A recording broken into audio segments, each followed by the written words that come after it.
दोस्तों नमस्कार। Exam instructor Girdhar YouTube channel पर आपका स्वागत है। तो दोस्तों ये पर्यावरण और सामाजिक अध्ययन का आज लास्ट वीडियो है। कल से बाल मनोविज्ञान शुरू कर रहे हैं, जिसमें अधिगम के सिद्धांत, विधियां, ये वाला टॉपिक आएगा। तो आज का ये अंतिम अंक है। इस अंक में 1136 से लेके 1170 तक महत्वपूर्ण प्रश्न है। तो आइए वीडियो करते हैं शुरू। ये भाग 20 है, मतलब पर्यावरण और सामाजिक अध्ययन का जो यूनिट चल रहा था उसका ये भाग 20 है। और आज के इस अंक में पर्यावरण संरक्षण और प्राकृतिक आपदा प्रबंधन से संबंधित महत्वपूर्ण प्रश्न है। तो आइए करते हैं वीडियो शुरू। जो साथी नए हैं वीडियो को जरूर सब्सक्राइब कर लेना। ये हमारी सीरीज अब नियमित चलेगी, डेली आएंगे वीडियो। 1135 प्रश्न हो चुके हैं जो प्लेलिस्ट में पड़े हैं। जो किसी भी साथी के अगर छूट गए हों तो प्लेलिस्ट में जाकर लिख सकते हैं। आइए वीडियो करते हैं शुरू। पर्यावरण संरक्षण जो अधिनियम बना था ये कब लागू किया गया था? तो दोस्तों 1986 में बना था ये पर्यावरण संरक्षण अधिनियम। तो इसकी डेट भी याद कर लेना, 19 नवंबर, क्योंकि ये वाला प्रश्न बार बार पूछा गया है। तो अब पूरी डेट भी पूछी जा सकती है कब ये अधिनियम बना, लागू होगा। 19 नवंबर 1986। ये बहुत ही महत्वपूर्ण प्रश्न है दोस्तों, बार बार आता है। आइए आगे देखते हैं। भारतीय वन्य जीव संरक्षण अधिनियम लागू किया गया था। भारतीय वन्य जीव संरक्षण अधिनियम 1972 में ये लागू किया गया था। 1972 में। ये तीनों महत्वपूर्ण हैं दोस्तों, एग्जाम में एक निश्चित आता है ये, इसलिए तीनों याद कर लेना। वन संरक्षण अधिनियम कब लागू किया गया था? 1980 में। वन संरक्षण अधिनियम लागू किया गया 1980 में।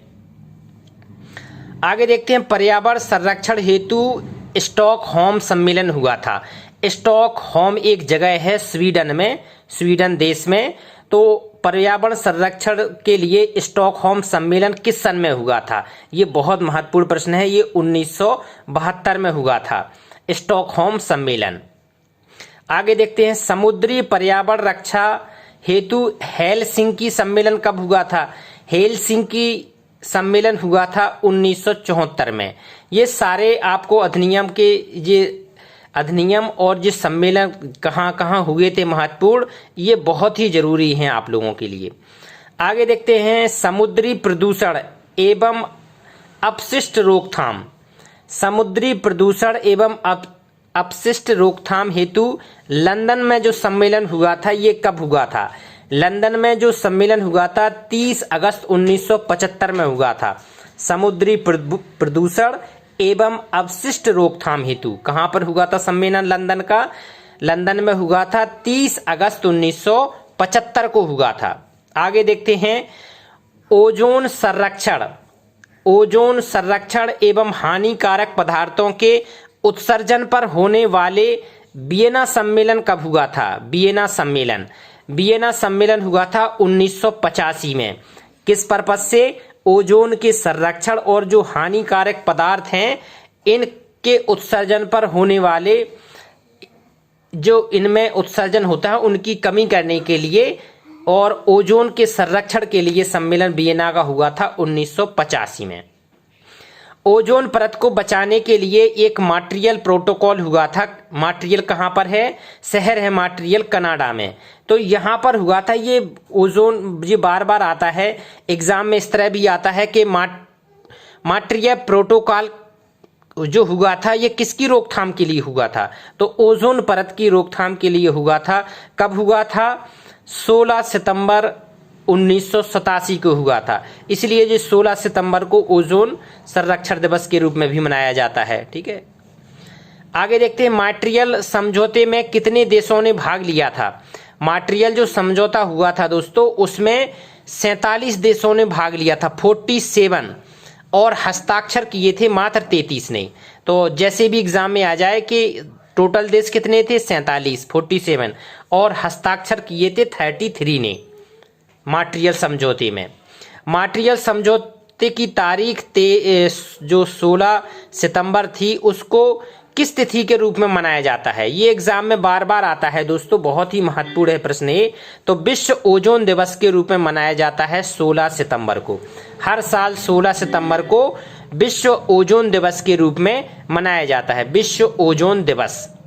आगे देखते हैं, ओजोन भक्षी पदार्थों को रोकथाम हेतु लंदन संशोधन कब हुआ था? जो ओजोन पदार्थ जिससे निकलते हैं उनसे रोकथाम हेतु लंदन में एक संशोधन हुआ था, वो हुआ था 1990 में। कोपेनहेगन संशोधन ये कब हुआ था? कोपेनहेगन संशोधन ये भी ओजोन को रोकने के लिए जो थे उसके ओजोन भक्षी पदार्थों की रोकथाम हेतु हुआ था। कोपेनहेगन संशोधन 1994 में हुआ था, कोपेनहेगन संशोधन। आगे देखते हैं, रियो घोषणा पत्र। रियो घोषणा पत्र जिसे पृथ्वी बचाओ सम्मेलन के नाम से भी जाना जाता है।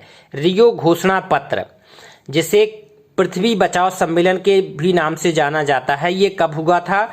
ये 1992 में हुआ था। रियो कहाँ पर है? रियो घोषणा पत्र ब्राजील में है, ब्राजील में है रियो घोषणा पत्र। पृथ्वी बचाओ सम्मेलन के नाम से भी इसको जाना जाता है।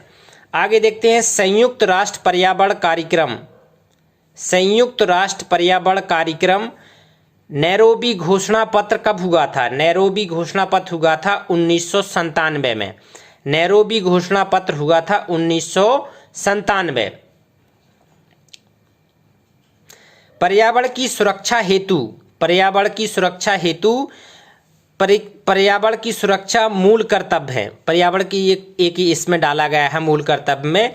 इसका उल्लेख किस अनुच्छेद में है? पर्यावरण की सुरक्षा मूल कर्तव्य है, किसके अंतर्गत आता है? ये पर्यावरण की सुरक्षा मूल कर्तव्य के अंतर्गत आता है। ये किस अनुच्छेद में है? अनुच्छेद 51A में है, 51A। और इसको कब जोड़ा गया था? ये 42वें संविधान संशोधन के तहत इसको जोड़ा गया था, 42वें संविधान संशोधन के द्वारा। भारतीय वन प्रबंधन संस्थान कहाँ पर है? भारतीय वन प्रबंधन संस्थान कहाँ पर है? ये भोपाल में है। दोस्तों ये कंसेप्ट क्लियर कर लेना, भारतीय वन प्रबंधन संस्थान कहाँ है? भोपाल, जो प्रबंधन की है। और जो वन अनुसंधान संस्थान कहाँ है? अनुसंधान वाला केंद्र कहाँ है? उत्तराखंड में है। ये दोनों में प्रश्न आता है, यहाँ कंफ्यूज स्टूडेंट हो जाते हैं कि भारतीय वन प्रबंध संस्थान कहाँ है? जो प्रबंधन वाली संस्थान है भोपाल में है, और अनुसंधान वन वाली संस्थान उत्तराखंड में है। क्योटो प्रोटोकॉल संधि किस वर्ष हुई थी? क्योटो प्रोटोकॉल संधि हुई थी दोस्तों वर्ष 2005 में। 2005 में क्योटो प्रोटोकॉल की जो संधि हुई थी वो हुई थी। ये भी प्रश्न पूछे, क्योटो प्रोटोकॉल संधि कब हुई थी? 2005 में। भारत का पर्यावरण शिक्षा केंद्र कहाँ है? पर्यावरण शिक्षा केंद्र ये अहमदाबाद में है। तो ये 3 पॉइंट याद कर लेना, वन प्रबंधन भोपाल, अनुसंधान उत्तराखंड और पर्यावरण शिक्षा केंद्र अहमदाबाद। इसमें कंफ्यूज ना होना, यहां से प्रश्न 1 जरूर आता है। आगे देखते हैं, भारत में बाघ परियोजना जिसे टाइगर प्रोजेक्ट कहते हैं, ये कब शुरू किया गया था? टाइगर प्रोजेक्ट शुरू हुआ था 1 अप्रैल 1973 को। ये अच्छा प्रश्न है, बार बार एग्जाम में आता है। टाइगर प्रोजेक्ट हुआ था 1 अप्रैल 1973 को शुरू हुआ था। और एलिफेंट प्रोजेक्ट, हाथी परियोजना कब शुरू की गई थी? 7 दिसंबर 1992 में। कहां से? झारखंड के सिंहभूमि जिले से। झारखंड के सिंहभूमि जिले से किया गया था एलिफेंट प्रोजेक्ट, मतलब हाथी के बचाव के लिए ये योजना शुरू की गई थी 7 दिसंबर 1992 में। आगे देखते हैं, आपदा प्रबंधन का राष्ट्रीय संस्थान कहाँ पर है? आपदा प्रबंधन का राष्ट्रीय संस्थान है नई दिल्ली में। आपदा प्रबंधन का राष्ट्रीय संस्थान नई दिल्ली में। आपदा प्रबंधन अधिनियम कब बना था? आपदा प्रबंधन अधिनियम कब बना था? 2005 में। 2005 में आपदा प्रबंधन अधिनियम बना। राष्ट्रीय बाढ़ नियंत्रण योजना कब शुरू की गई थी? राष्ट्रीय बाढ़ नियंत्रण योजना शुरू की गई थी 1954 में। 1954 में राष्ट्रीय बाढ़ नियंत्रण योजना शुरू की गई थी। भूकंप मापी यंत्र को कहा जाता है? भूकंप मापी यंत्र को क्या बोलते हैं? सिस्मोग्राफ। सिस्मोग्राफ के द्वारा भूकंप को मापा जाता है। और उसको मापने के लिए किस पैमाने का प्रयोग किया जाता है, किस स्केल पर मापा जाता है? तो भूकंप तरंगों को मापने के लिए रिक्टर पैमाने का प्रयोग किया जाता है। रिक्टर स्केल, रिक्टर स्केल पर इसको मापा जाता है। इसकी खोज किसने की थी रिक्टर स्केल की? तो रिक्टर स्केल की खोज की थी चार्ल्स रिक्टर ने। चार्ल्स रिक्टर ने इस रिक्टर की खोज की थी। अब देखते हैं हमारे भारत में जो चक्रवात आते हैं, अब हरिकेन कहाँ पर आते हैं? हरिकेन को चक्रवात किस देश में आते हैं? हरिकेन तो संयुक्त राज्य अमेरिका में हरिकेन नामक चक्रवात आता है। और टाइफून कहाँ पर आता है? टाइफून नामक चक्रवात ये चीन में आता है। टाइफून, टाइफून चक्रवात चीन में आता है। चीन में टाइफून चक्रवात आता है। आगे देखते हैं दोस्तों, अंतर्राष्ट्रीय आपदा न्यूनीकरण दिवस किस तिथि को मनाया जाता है? अंतर्राष्ट्रीय आपदा न्यूनीकरण दिवस, तो ये हर साल अंतर्राष्ट्रीय आपदा न्यूनीकरण दिवस मनाया जाता है 13 अक्टूबर को। अच्छा प्रश्न है, अभी तक आया नहीं है तो ये महत्वपूर्ण प्रश्न बन रहा है कि अंतर्राष्ट्रीय आपदा न्यूनीकरण दिवस है 13 अक्टूबर को। राष्ट्रीय भूकंप विज्ञान आंकड़ा केंद्र कहाँ पर है? राष्ट्रीय भूकंप विज्ञान आंकड़ा केंद्र है दोस्तों नई दिल्ली में। नई दिल्ली में राष्ट्रीय भूकंप विज्ञान आंकड़ा केंद्र नई दिल्ली में है।